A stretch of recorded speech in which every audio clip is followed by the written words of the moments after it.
Wes, how you doing, buddy? Good, man. What is up? Another week, another episode 22. Yeah. Listeners, thanks for joining us, the Road to Black podcast. Sitting here with Wes. My name's Paul, if you're new to the podcast.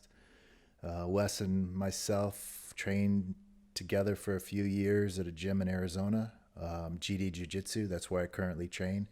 Wes is out in Colorado right now for the next 2+ years until he moves back. So welcome in. Before we get on the topic of the podcast, we want to just touch on something we've been talking about in terms of the Andre and Gordon Ryan, the Galval and Gordon drama that we've been covering the last 3 weeks. Oh man, It's been a wild ride. Galval finally released his statement. What'd you think of that? I thought it was well done. Yeah, me too. Honestly, I thought it was. I think it was perfect. He disarmed the whole. Yeah, he disarmed totally. the entire thing. Yeah. And I think whenever you come out and you take like responsibility for your actions and Yeah, who's going to criticize you for can't, that? Taking the high road. He took the high road, and I just thought it was really, really well done. Yeah. So It was thought out. It took a few days. I mean, I wonder how many takes it took for him to do the video. But Yeah. it was good, That's pretty much all you could do. I figured it was going to be something along those lines, and I don't think that he's the type that would have come back with all this shit talk, and it's just not going to happen. So he's got too much other stuff invested in his career and his reputation and his name to lower yourself to something like that. Although it's fun to watch, and the craziness and the back and forth, and they both did the same. They were both at fault in terms of that, but when it comes down to it, we got to respect each other, and that stuff puts a lot of people off. Gordon has a lot of fans that like that type of behavior, and then a lot of people that just can't stand the guy because of it, and I'm kind of just trying to be neutral about it, but I see both sides, and I'm a big fan of the respect part of martial arts. So, in MMA too, I'm not the biggest fan of the shit talk. So, but it's been interesting to watch. Kind of leading up to that thing, Gordon was, he had all these different hypotheses about what he was going to do. He said, well, oh yeah, one of the things was, I think he's going to accept a match, and then he's going to fake an injury during training. And yeah, well, he didn't predict this. This one. I haven't seen him say anything. No. There's not much he can say at this point. I mean, you're going to look like an ass if you keep it up. I mean, it's basically, I mean, it won't be over, but it's over right now, I got the vibe that it didn't seem like Galval was going to accept anything. I kind of got the vibe like he felt like he got too caught up in it all, and it was, once it got really escalated, then it became too much for him, and he's done. So that's kind of he's going back to. He's not that type of guy. Yep. He's just not that type of guy. Yep. You're not going to match Gordon Ryan on that game. Yeah. That's why Gordon's who he is. That's what makes him unique, and that's just not how Andre was or is, and it is what it is. That's, if they end up fighting for some reason, it is, we'll see what happens, but drama. Now it's on to something else for Gordon. He just destroyed some physician that he was trying to get out into his office. Did you see that thing? Yeah. And the poor guy took his account down and closed it all off. It's like, God, jeez, he just that's not you can't act like that. No, I thought that was in pretty poor taste. Oh my God. It's so immature. He's got a lot of growing up to do. I'm sorry, but I'm an old guy. I can say that, that's just not how you treat people. So yeah, even if the guy wronged you, you don't call him out and ruin his whole career and life for that. I mean, come on, dude. Yeah. Talk about acting like you're privileged. I mean, you know, he likes to talk shit about younger people being privileged. There you go, right there. Yep. I'm going to get on social media and cry to my 600,000 followers that this guy did poor service, you know? Yeah. He's done that a bunch of times with different companies and places, you know? I don't know. To each his own, you know? Yep, absolutely. So it seems like that drama is coming to an end. So Well, at least for this week. It'll continue knows? with some of these other guys, you know? So Yeah. So we have a question from one of our listeners, and the context is he had heard one of our previous podcasts talking about cross training and training at different martial arts gyms and kind of what all that looks like. And he had also watched on Flow Grappling the Keenan Cornelius Ronan show where he had talked about a lot about cross training, and he was curious about cross training, and I'll read his message to us. And he was curious about the logistics of training at a different gym outside of your home gym, how to approach it, what the expectations should be. And when I asked for a little bit of clarification, he said, how much should you train at a specific place that's not your gym? What should you expect to pay? Go to a class or open mat? How do you approach training at a school knowing you're not looking to join? And conversely, what should a gym expect of you as a guest? So a lot to unpack there. So I guess we'll kind of take it point by point. Cross training. So Keenan actually says in his Ronin show that he makes a really strong statement in that you shouldn't even train at schools that don't allow you to train elsewhere. He says that gyms should be secure with their students and let them train outside of their networks or outside of their schools, in order to continue to grow the jiu-jitsu community and grow your skills. Right. I agree with that. So that it should be more open. That it should be more open. Do you agree with the fact that you shouldn't train somewhere if they're telling you not to train? Well, other places? That's the hard part. Yeah. That's the hard part. That's going to be situation specific. You know, Yeah. you're really going to have to understand the reasoning behind it. Yeah. You know, I think, to Keenan's point, he lives in San Diego. So it's just there's jiu-jitsu on every corner, right? So if you find some place that doesn't align with what you want, you can just jump down to whatever. Now, if you live in a place that doesn't have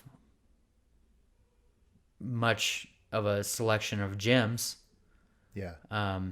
that is not going to be your reality. Right. And then culture, that's also a culture fit. Local jiu-jitsu culture does, for instance, in Arizona, the culture is very open and you can cross train and it's not a huge deal. There's other places where that's a sin. Yeah. You're betraying your gym, you're going outside of your team. And so that type of local culture also exists on the opposite end of what Keenan's talking about. And you can't really help that. No, and it's always evolving. It's just been evolved. It's evolved into what it is now. Because probably years ago, most gyms didn't want you to cross train. From what I hear, not as many gyms. You're not going to go across town to train with your rival. And we can go back, 20, 30 years if you want to make an example. But that's the way it was. You stuck with your team because those are the people that you're competing against. Maybe tournaments didn't have dozens and dozens and dozens of academies signing up like you see these big tournaments now, you know. It could have been just a handful, 5, 10, you know. At the biggest tournaments, you might just have several major teams. So those, they're traditionally weren't going to cross train very much. Yeah.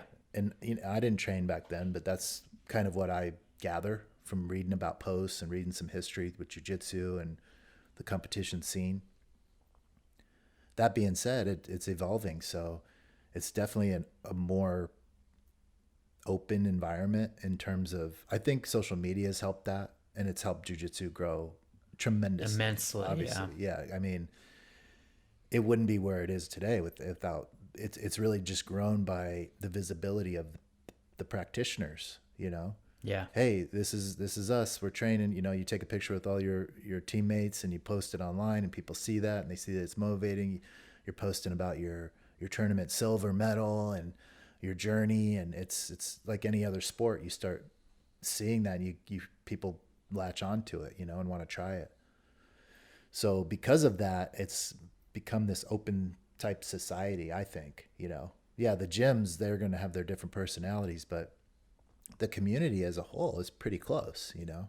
Yeah. And even in terms of like there was a guy on one of the flow grappling posted about Andre Galval and Gordon, and some guy, you could tell he's like, I think he was only into it like maybe a year or two, jiu-jitsu, and he's like, everything I know about jiu-jitsu is like camaraderie and being kind to one another and having respect. And he goes, what's with all this shit talk? I'm new to this game. Like he didn't really know. Not everybody's tuned into the Gordon Galval drama, you know. There's plenty of guys, especially I even have friends that probably don't even pay attention to this stuff online. You know, they're just training, which is probably a good thing. But you know what I mean? And Totally. That's what this guy was. He's like stumbled across flow grappling, and he's like, why are these guys at each? Why is this such a big thing? The shit talk, you know? And he was kind of put off by it. And it had a lot of likes. Like a lot of people agreed with him, you know? So it's just this time where everything's evolving, and I don't know, you know, people put it out there. It's grown so much. I think the gyms have to be open to different practitioners. So you know, if it's an academy, these are all businesses, so they all want to grow. So I look at it in terms of business. It's probably not the smartest.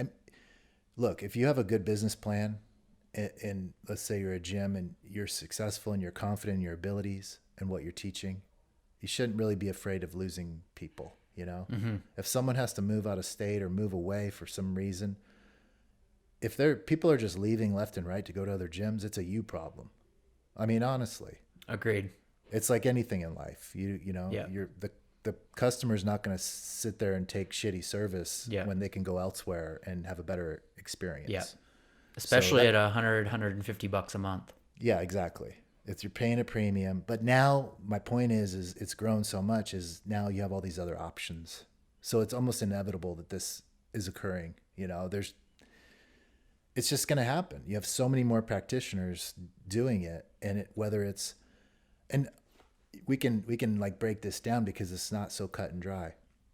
When we're talking about cross training at other gyms, are we talking about, you know, there's a difference between going to an open mat that's hosted, you know, like here in the Valley in Arizona, there's some couple gyms offer open mat, like no fees and stuff. Yeah, other gyms can just come and train, you know, and they get a huge turnout. There's a bunch of them that do that actually. Yeah, a lot. You got your home gyms that do open mat.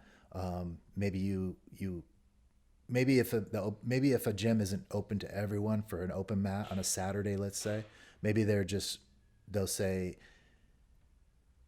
you can come in and train, but it's going to be a fee, you know, so they might charge you. So you got free cross training, you got charged cross training for open mats. And I think we have to make sure that's parsed out a little bit differently than training as a student in the academy, right? Yeah. That's kind of the biggest thing here is that we're not talking about all the same cross training. That's number one. You got, you know, so there's definitely areas that are more accepting even to the open mats. Okay. But to take it a step further, how many gyms are going to be open to the idea of you just periodically, once or twice a week, going and training at a different gym. That's probably not going to be on the up and up for most people. That's different, I think. Yeah. You know? So I think we have to kind of understand and define the differences between the cross training, you know? Yeah. So, I mean, I agree. And there was a while that I was, I would go catch open mats pretty regularly over at Roots. mm-hmm. And they're one of those gyms, for the listeners, that they have an all is welcome policy for any school, any affiliation, for their weekend open mats. And their open mats they get packed. Yeah. And one of the reasons why I started going over there, I actually didn't know about it. A buddy of mine he trained over there. I've got a lot of friends now that train over there, but he was training over there, and he was just like, "Hey man, you should come in and train with us this weekend." And I was like, "Yeah, sure," knowing that it wasn't a big deal to just go catch some open mats somewhere. Yeah. That was already an established kind of thing for us in the Valley, that it's just, wasn't a huge deal. And then I walked in, and I saw probably like 10 or so people from G's that were all over there. There were purple belts, brown belts, black belts.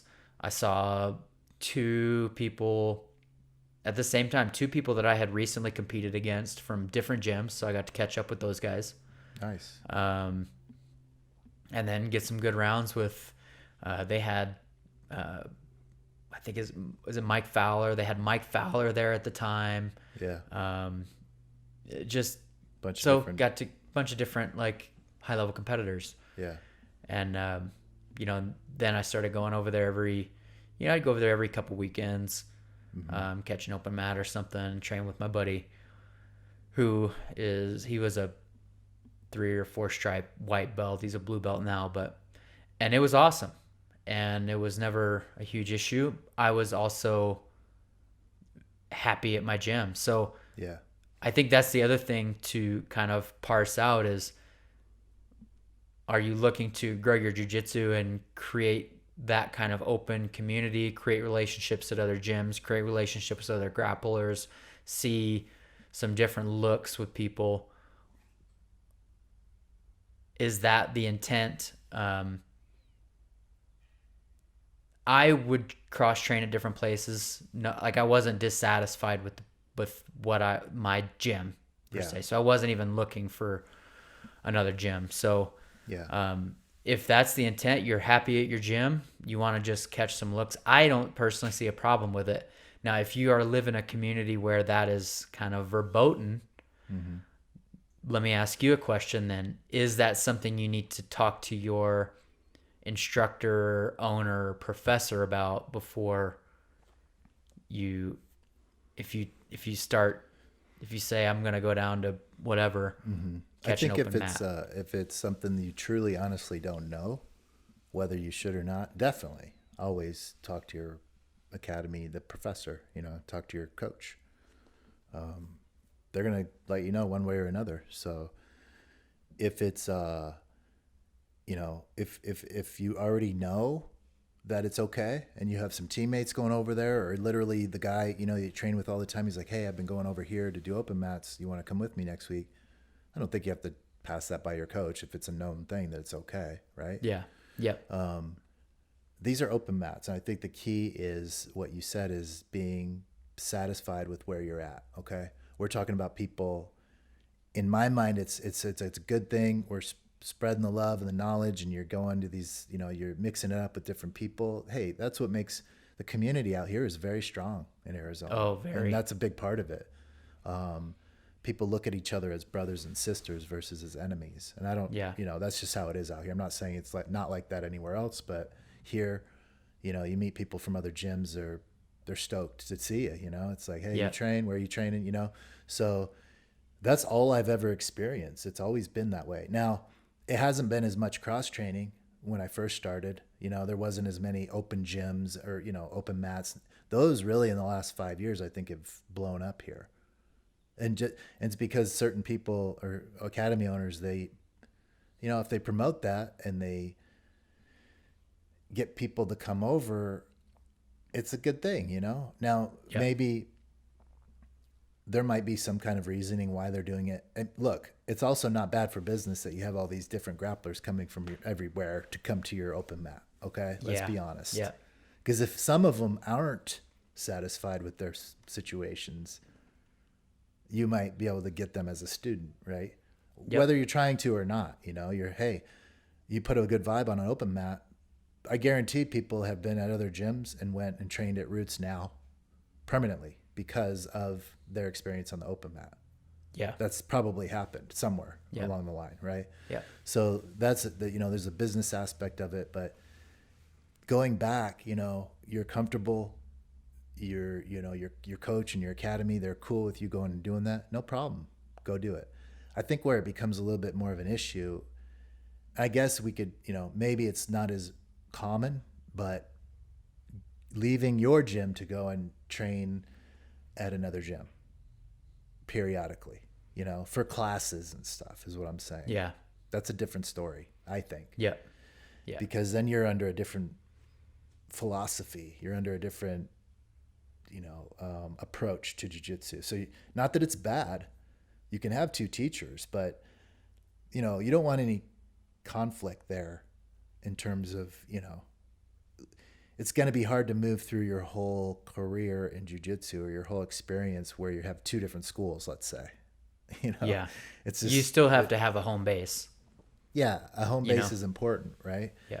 And even if you have a home base, my point is it cool to go just once a week, go to another gym because you think you like their class on Wednesday night? I mean, to me, that's a little bit different than going to an open mat because you're committing class time. You're probably paying them fees. That is something you definitely want to talk to your coach about. I believe. Like if I wanted to just start training somewhere else, regularly, I think I would have a conversation, but Yeah. that's just me. And not to say that I'm asking for permission, but it could just be a conversation, and maybe you have some legitimate reason for that. I'm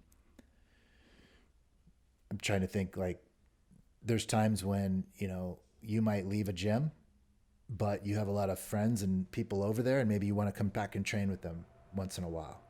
So that, I don't know, that's something you'd have to consider and talk to your coach about, So the cross training is one thing, but classes and all that, because when you start taking the classes and the courses, you're making relationships with people and the coaches, that becomes a different thing. I'm not saying that it's bad that you can't do it, or it's, hey, you're getting our secrets over here and bring them back to your gym or something stupid like that. It's just,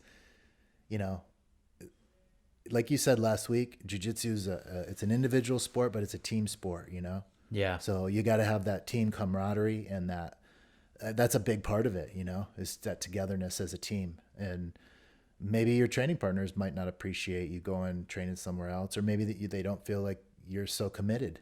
I'm just saying these are things that could come up if you end up taking those chances and figuring it out. Now, all that being said, I also know that people have come and trained at GD because they weren't satisfied somewhere else. So they might do a drop-in, pay their fee for a drop-in.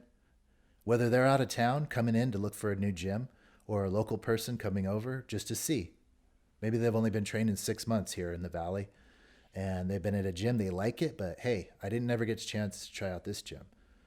That's going to happen too. So that's maybe a little different. That's not like a regular cross training, but it kind of is, you got to talk, the whole traveler training thing, people, that's bigger than ever. People going on business trips, training, dropping in places, so that also creates, and it's also a big part of this, the thought process behind the openness of these gyms, because, you can't close your doors to everyone.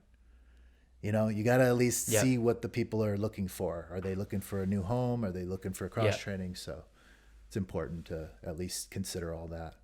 Yeah. Yeah. So I don't see a big issue in cross training as long as that you have a home base, This is your team. And open mat. I think open mats are open mats. They're fair game.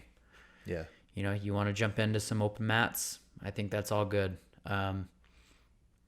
Where you start getting into trouble, like you were saying, is taking classes elsewhere.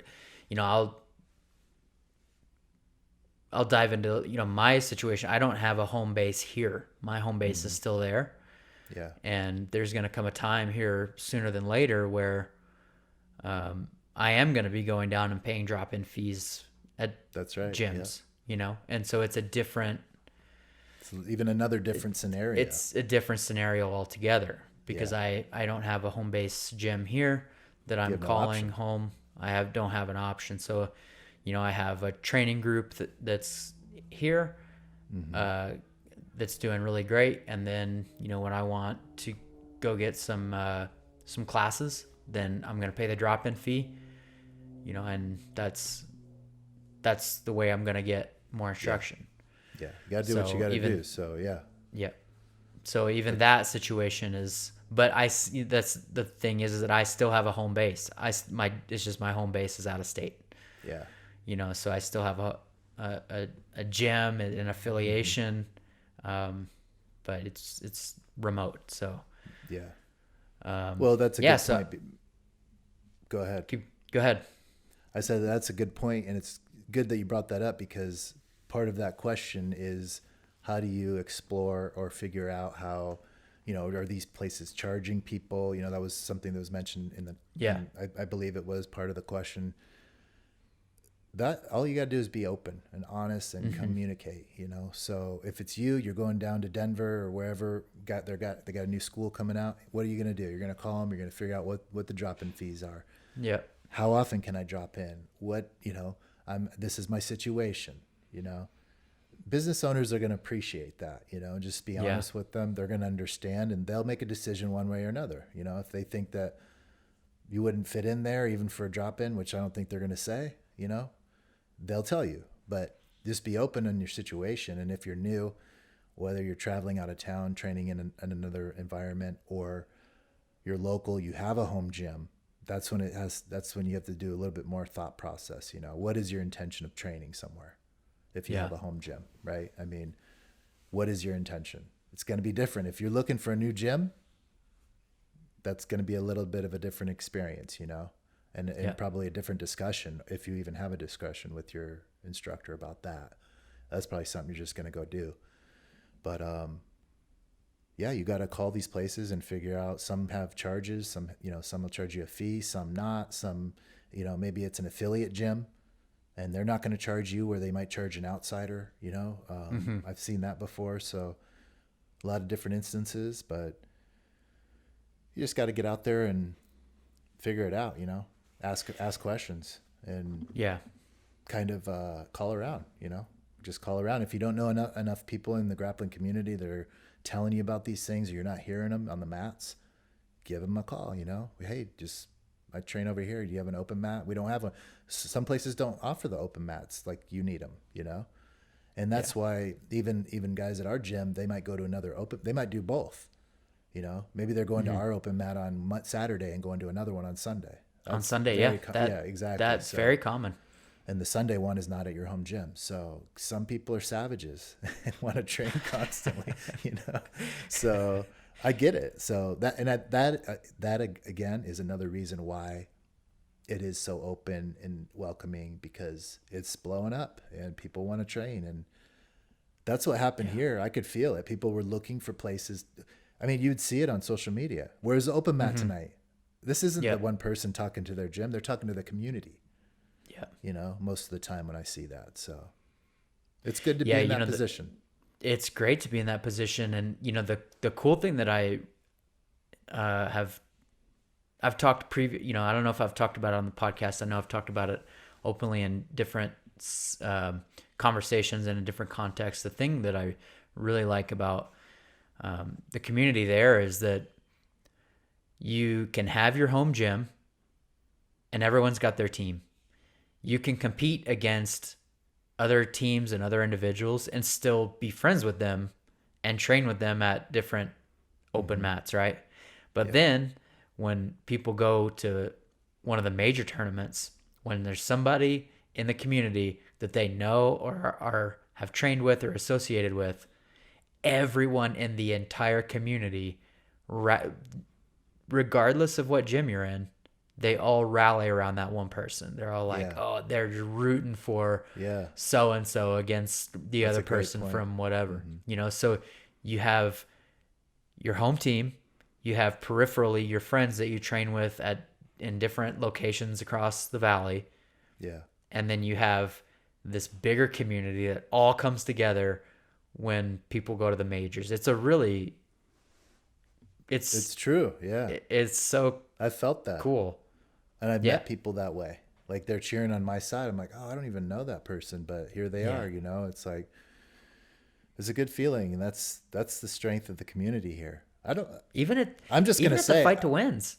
Yeah, I'm just going to say it's a unique community here. I don't know if that exists other places. Maybe it does, but it's close here in Arizona, you know? Yeah. It's a close community like that. Yeah, fight to wins, you go there. The teams are very much segregated and they root for their own team. But if it's an outsider coming in from somewhere Yep. else and it's one of your people, the Yep. whole place roots for him. You know? It erupts over it. Yep, You absolutely. see that? I've seen it a bunch of times at Master Worlds where, you know, you just got the AZ competitors all rallying behind each other.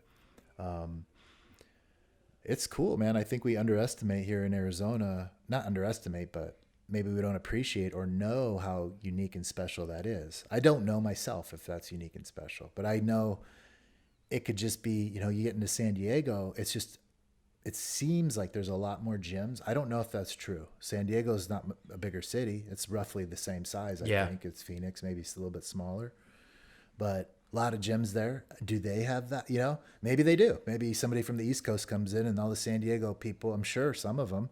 So I think you get that with these geographic regions too, you know, and that's something, an additional, something special. So if you're in that position and you guys have noticed that, or you're in Arizona and you feel that, I mean, be appreciative of that. I think it's amazing, you know, and that's why I'm heavily involved in the Jiu Jitsu community here because I wanted to be. It's empowering, you know, it's a good group of people. It's an amazing community. So I know I met a lot of my friends through it and a lot of them not at my gym, by the way. So Yeah. So, you know, to tackle the kind of the back end of this question, what should a gym expect from you as a guest? Which I think is a good. I think that's a good question. What if you're somebody who is starting to want to explore open mats, see some different looks, and you're considering going to another gym to catch an open mat somewhere? What is the expectation? So for me, I think obviously courtesy. Walk in and try and you got to read the room, see what everybody's customs and see what their kind of how they operate, and just kind of be pliable, I guess might be the right word. Like be just open to taking in whatever happens. Exactly. You know, some open mats are very loose where it's very come and go, and then other open mats you still have a warm up, and then you get some stragglers that come in a little bit later. But for the, you know, some open mats they have like a warm up, so you have to kind of gauge what is happening. Obviously, you want to be respectful, introduce yourself, and just be a good guest. Really, That's it. Don't walk in going, oh, $25 fee. I got to pay a fee. I mean, seriously, that's not out of the realm of possibility. If you're, you know, if you're not, look, all walks of life change jiu-jitsu. So, you know, don't be an asshole and a jerk. You said it best. You're the guest. So just as if you're visiting someone's home or business, you know.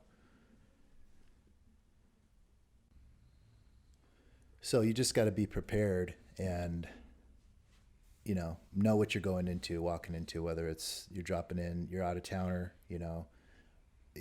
what's their mat fee? Can you train in your own gi? You know, some places will make you put on their gi. Some places will say you're okay to have whatever gi you want, just don't have your patches on it. You know, that's pretty common actually. Gyms don't want you to wear your own. So, which is another little weird thing. Maybe it's their form of control, but you got to know these things going in, you know? So, I mean, if you want to train, you could show up with, maybe they only use white gis. You got your blue gi on with your GD patch and you're trying to train somewhere else. They might not let you on. So, you know, you just got to be educated about it and do your research, you know, and know what you're going for. I think for the most part, we're talking about open mats, but I mean, if you're starting to try to go train at another gym, it's either because you're looking for a new home or you're from out of town and maybe you're doing some research on maybe you're like, you know, for you, if you were moving to another state entirely and you got to know what's out there. I'm sure the first thing you did was start looking up gyms and figuring it out. What's around me? What are my options here? So, yeah. If you're, you know, I think it's going to get better. I think it's just going to get better. You know, if you live in a community that is less open and free about cross training and having relationships with people in different gyms, I do think that's over time going to get better. Yeah. And I do think that if that's something that you want, there's a place for it. You just have to be, it gets touchy if you start taking classes at different places. But I think, you know, because people are going to start wondering what your intentions are. Really, that's what it is, you know. But I do think that if you live in one of those communities where it's not so open and you want that openness and you're trying to drive jiu-jitsu in your local community forward, I do think it's possible, but it takes time. Mm-hmm. It does take a lot of time to develop that. Yeah. And if you're trying to do that and you start going to some open mats, and it becomes kind of local knowledge in your gym that you're doing that, you know, there is a risk of being looked down on from other training partners, gym owners, whatever the situation is. And I do think that there's value if that is something that you're trying to do, being open with your intentions and telling, I go train it. I went to open mat, or I've been going to open mats over here. I am not looking to change gyms.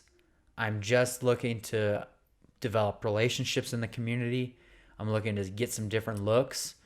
And ultimately my jiu-jitsu is going to get better, which means I'm going to give better value here to the gym. Yeah. I'm going to, I'm going to bring the different looks that I get, and I'm going to bring them here, and I'm going to share the knowledge that I get elsewhere and bring it here. This is still my home base, and I'm just looking to develop relationships in the community. Yeah. And I think that's okay. Yeah. It depends. There's so many variables, you know, it's going to depend on who you are as a person within the gym, what your belt rank is, you know, what your relationship is with your teacher. You know, if you're a brown belt and you've been with your coach for 10 years and you start going, there's going to be some, you know what I mean? There's going to be reasoning, and you probably already have talked about that with your teacher. Mm-hmm. If you're with this person for that long, you know, or maybe you're a brown belt and you moved and now you're at a gym where you've only been there a year and you're not satisfied, and maybe you're looking elsewhere. There's so many different variables. Yeah. And so it really just depends on that. You just have to be open and understand either through friendships or through direct contact with your professor. What's the vibe? How is professor going to act? Or what's his feelings on this? His or her feelings on this? Are we cool to go do this? Ask questions, be open, state your reasoning. You know, if it's usually just an honest thing. If it's not, and you're trying to go elsewhere, then you're probably halfway out the door anyway. You know, but Yeah. in terms of knowledge and all that stuff, I mean, sharing of knowledge, that's just so stupid anyway. Now, it's a dumb argument now because there's so much knowledge online. Like you can Yeah. literally find out anything about anyone. Number one, if you're competing, you compete against somebody, you just look up all their fights, you know, and know exactly what game they're playing. So that argument's out the door now, you know. You know, maybe people would be protective of strategies or something, but for the most part, I think that's, at least in our community, it's pretty open. You know, there could be also some financial, you know, Gracie Baja is known to, you know, you don't train anywhere else but within your school. So Yeah. that's out there. So if Yeah. you're in training at that school, that's something you'd want to consider and talk to, and they would probably, I don't even know what they would say. You know, maybe they would suggest, hey, you want to get some different looks, we'll go over to this branch. In network, in Gracie network. Baja. Yeah. And I know they've done that. I know for competitions, I have a client that trains at Gracie Baja. He's a high level competitor, and he might not have the best training partners with him on the mats, but they'll all get together in like a central location from the different gyms and train. Yeah. So Yeah. You know, I've told the story in the past where I started training at a Hoist Gracie school, and that was in the owner's contract was you can't train at any other schools. And if you do, it needs to be in the Hoist Gracie affiliation, and you need to ask the professor about it. Or he wasn't a professor at the time. You need to ask the gym owner. And I hated that, to be quite honest, and it made me feel like if I did want to travel and catch an open mat and train at another school, that I was betraying the gym, and it was this big deal, and I hated it, and it messed with my mentality, and it messed with my feelings, which is probably why I've shifted so far over to the other side. You know, is that I'm just a person. I'm paying to do this. exactly. Like, you know, it's like I'm paying to be here. I'm paying to take your classes. Like, you don't get to like own me as a student, you know? So it's, I just hated that. And that's probably why now I'm so like, I have my home school, but I'm still gonna check out other environments, other ways of doing things. You know, I've experienced both sides of it at this point, and I'm much happier on the end of it that I am now than when I was feeling like, oh man, if I go someplace else, I am like, I'm boned because I'm like, you know, the owner's gonna find out, he's gonna get mad. Like, I feel like I'm not a true Hoist Gracie student. You know, Hoist is going to come to town and he's going to pass me over for stripes or whatever. And, you know, it's just like you end up like, especially as a white belt, you end up going through that process. Like, man, what happens if I do get caught? Like, it makes you feel like you're like you're cheating, you know, like you're sneaking around. Weird. And it's super weird. And it doesn't have to be that way, in my opinion. Well, So if you find yourself in that position, guys and gals, and you're in an environment where it's open mats, awesome. You know, open cross training. But really, you just got to do your due diligence and communicate with people and, you know, understand your reasoning to do it. Most of the time, it's just going to be to have fun and get some different looks. No problem. There's a time and place for that. Open mat, you know, or, you know, whatever it is, you know, and maybe we're talking in terms of our situation in the Valley. There's a lot of gyms, there's big gyms. There's a lot of, you know, a very small fraction of that are going to be cross training. Maybe you're in a smaller environment, smaller town where there's only 2 gyms or, you know, or maybe 2 or 3. things might get a little different at that point. You know, maybe there's only a total Yeah. of 50 practitioners in your area, 10 at this gym, 15. I mean, very small. That might be a different experience and a different set of circumstances if you want to cross train. Maybe they would be less likely to do that in that small. You know what I mean? Yeah. Because then maybe it is you're protecting your students a little bit more. I only have 50, 70 students. I don't want that person to take my. You know what I mean? So Yeah. I do. I You know, can. it's I can interesting. see some of that too in terms of business. Here, you're gonna. There's people are gonna come and go. There's huge gyms. Very small percentage are cross training. You know, and doing these things. A lot of opportunities It's everywhere. You know. yeah. So It's interesting, and I think the hot. You know, this is there. I have no evidence to support this claim, but I'm starting to believe and see that the higher level the jujitsu and the more as it gets bigger in different areas, I think the schools are more secure about things. And I'll make for instance, my parents live, or they don't live there anymore, but they used to live in a small town in southern Illinois. And it was about 35 to 40 minutes away from where the Daisy Fresh crew was. It was before the Daisy Fresh guys got put on the map. And those guys have been there for a little bit. And what has happened, so there was another, my parents they lived 30 to 45 minutes away from that town, but then they had one small school that was in their town. And they had, when I started going there, he was a purple belt. I was a white belt, and he was, I think he was like a 4-stripe purple belt, and then he got his brown belt quickly after that. So I'd visit him on the holidays. He's been a black belt for a long time now, but so those two schools are about 35 to 45 minutes apart. And now I've maintained contact with that. He's now a black belt. Those Daisy Fresh guys got kind of put on the map by Flo and Andrew Wiltsey, right? And now I see Andrew Wiltsey and his crew going down and training with the guy's name is Andrew Sabins.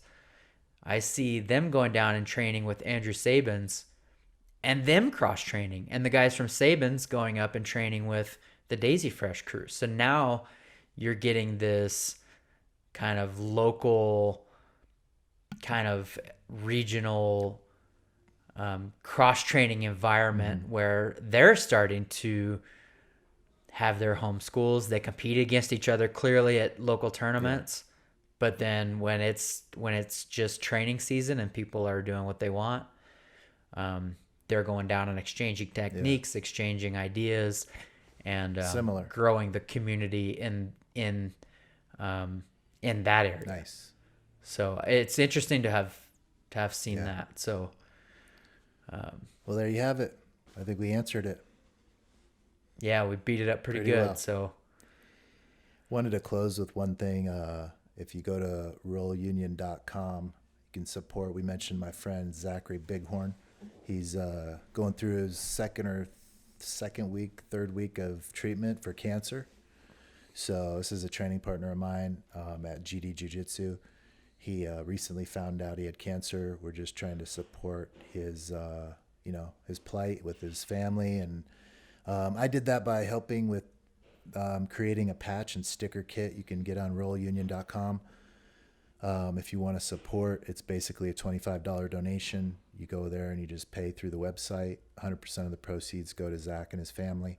And in a couple of weeks, you get a sticker and a patch. And he's a cool guy, great warrior. And it's tough to see him off on the mat, off the mats dealing with this, but everybody's staying positive, and we're hoping to get him back soon. And we just want to keep his kind of spirit with us on the mat when we're training, keep him in our thoughts and minds. And if you support me, you support my shows and my business, go to rollunion.com. It's $25, buy a sticker patch kit, and we'd appreciate it. yeah, I saw those get popped up on the interwebs Nice. within the last last day or two, huh? Within the last week. So everybody's been jumping on those. Anything else, buddy? Man, I got nothing. All right. we'll see you guys all next week for episode 23. Next week. See you later.